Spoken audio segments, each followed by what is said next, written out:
I was so angered to see that all the places, because obviously a lot of the places I adored didn't survive COVID. You would think after a year there'd be healing, like people would be returning, you know what I mean? Like, I would say like a quarter of the storefronts were unoccupied. There was not this enthusiasm in the air.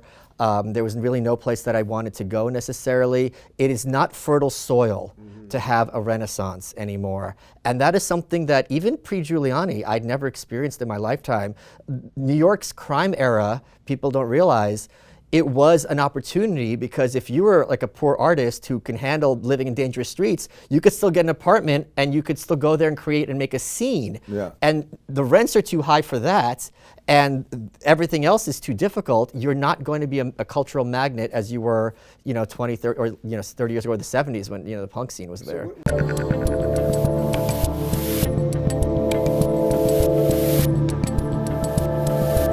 So let's talk about that because I haven't had you on for a while. I still lived in that crazy LA and you still lived in that crazy Brooklyn. So we both made moves since we last sat down about a year and a half ago.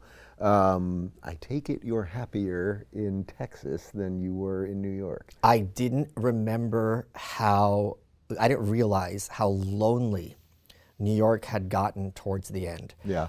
It was like Survivor. One by one of my friends, I don't mean people I've seen at parties, just people I like talk to on a regular basis, moved away. They you're playing poker, at a certain point, like, I'm out. Yeah. I'm fold. I have just a couple of friends left in New York. The majority of them moved to Austin.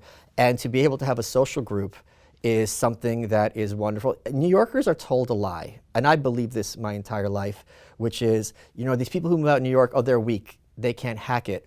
And at a certain point, it does become like Atlas Shrugged, Ayn Rand's book. It's like, why am I carrying this burden? Like, Yeah. what is my upside here so I could stand up and say, look how tough I am, I'm a New Yorker? No one's ever going to perceive me as tough. Well, there was a time where that had value, right? Sure, there was sure. a time when the toughness and the culture was there, but it just simply isn't there anymore.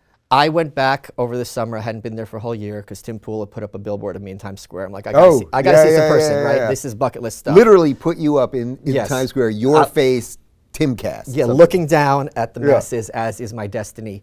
And I was so angered to see that all the places, because obviously a lot of the places I adored didn't survive COVID. You would think after a year there'd be healing, like people would be returning, you know what I mean? Like, I would say like a quarter of the storefronts were unoccupied. There was not this enthusiasm in the air. There was really no place that I wanted to go necessarily. It is not fertile soil to have a renaissance anymore. And that is something that even pre-Giuliani, I'd never experienced in my lifetime. New York's crime era, people don't realize, it was an opportunity because if you were like a poor artist who can handle living in dangerous streets, you could still get an apartment and you could still go there and create and make a scene. Yeah. And the rents are too high for that and everything else is too difficult. You're not going to be a cultural magnet as you were, 20, 30, or 30 years ago, the 70s when, the punk scene was there. So what do you think happens to New York City? Because to me, it has not hit rock bottom yet. I mean, I agree with you. The times that I've been there in the last 2 years, it's more depressing each time. There are no people doing business. That's what I always notice, even in Midtown. So I've gone for Gutfeld, so Fox is right in the middle of Midtown. It's supposed to be people in suits. That's what you used to see, groups of guys in suits going to lunch and doing business. Now it's just people in hoodies, all walking alone. Everyone looks like they're up to no good. And the whole place smells like weed. And I'm not against weed as a general rule, and I know you're certainly not against making it illegal. Right. But it shouldn't, your business center shouldn't smell like weed all day. It's kind of scary that having my face in Times Square isn't rock bottom. I would have thought this is as low as we get, but apparently the basement has a cellar. And the crime is just something that I remember as a kid, kind of in the background because I was much younger.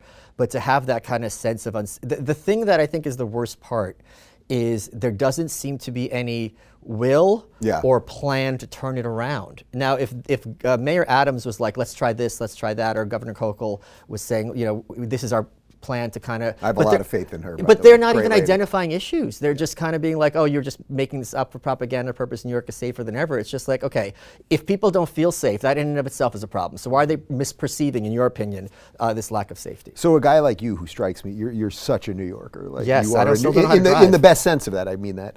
So you go to Texas. Now you're in Austin, which obviously is a blue city in a red state. culture shock, or did you just kind of just get there and you're good to go? Well, it's kind of cute because some people come at me, they're like, you moved to the San Francisco of Texas. I'm like, yeah, the key word here is of Texas. This is not needles on the street, Right. Like complete Chesapeake district attorney kind of situation. It's still very Texan in its own But way. there's a pretty decent homeless problem no, there. we had a He's decently referendum. They sized. cleaned them up. Is that right? They Okay, they good. took them. It's not like no, it's not like back in L.A. No, they used to be like L.A. Yeah. Like the whole entire street was tense. I don't know where they went. I don't really care at this point, but I mean, because it was really, really bad. You could. Yeah. I visited during COVID. I was doing Rogan, and I wanted to go get ice cream, and I had to take an Uber a few blocks because the streets were completely deserted, and the only people on the streets were like literal junkies. I'm like, this is not a good look for me. This is not going to end well for me. But now it's just absolutely. I'm just very, very happy. The fact that I can own a gun in my own home is just wonderfully reassuring. Because in New York, I have cool stuff. I put it on Instagram sometimes. If someone breaks into my house, I can't defend myself or I'm going to jail. They'll be much more likely to prosecute someone who defends their home with a gun than someone who breaks into the house. Now, if someone comes to my house, even if they're my friend, I can shoot them and it's Texas and I'll have no repercussions. So come on over, Dave. If they are coming for your Blanche Devereaux negligee, they are going to get a bullet in their ass. It exactly covers a perky bosom. What is it about Austin that keeps it blue in a red state? So a state that's pretty functional, that's making sense and everything else, and then there's artists there, obviously. It's just a different thing. What is the blue Texan? Well, I think, what is that? Yeah, I think conservatives always talk about like, oh, these are the policies in all these Democrat-run cities. There are no Republican-run cities. If you look at the top 20 cities of population, I think Miami is the only one with a Republican mayor. So cities are historically run by Democrats, and there's a lot of reasons. One of the biggest reasons is if you're living shoulder to shoulder with people, you have to have this liberal, probably more classical liberal sense of like live and let live. Because you can't really be in each other's business if you're just kind of this close. You have to kind of make these sacrifices in terms of being a busybody. And some blue cities are obviously run very differently than others. There's a reason San Francisco can afford to have these massive rents. As Detroit, you're selling houses for $1, or Baltimore, it is another one, or New York versus LA. There's different metrics that go into it. It's not at all, to me, blue in the sense that LA was blue. People aren't wearing masks. They're not having these stupid virtue signaling signs in the windows of the stores. And I feel like Austin, I think more than Miami, and I bet you'd agree with me, has become this kind of beacon for people who are refugees within America. Like a You lot think of more than Miami? Yes. Why more than Miami? Because I'm seeing the beacon is freaking bright over here. I There may think- not be a perfect way to quantify it, but Well, why do you say I feel more? like Austin has more scenes than Miami does. So we have like the Bitcoin people, We've got the Bitcoin people.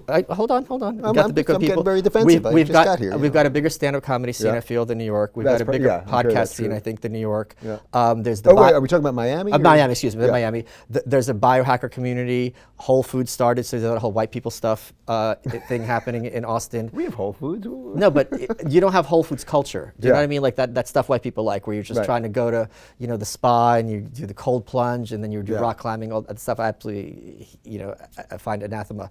So I feel like that kind of thing is more, and I think Miami has more history than Austin. Miami's been a city for a lot longer as a major city than Austin has. So Austin is in some ways finding its own character now, as opposed to Miami's has always been like a party town. Right. And we're not a party town. Right. I'm in the burbs. It's very Yeah, quiet. yeah, exactly. You're a dad. I'm a dad. There's lizards. It's all very pleasant.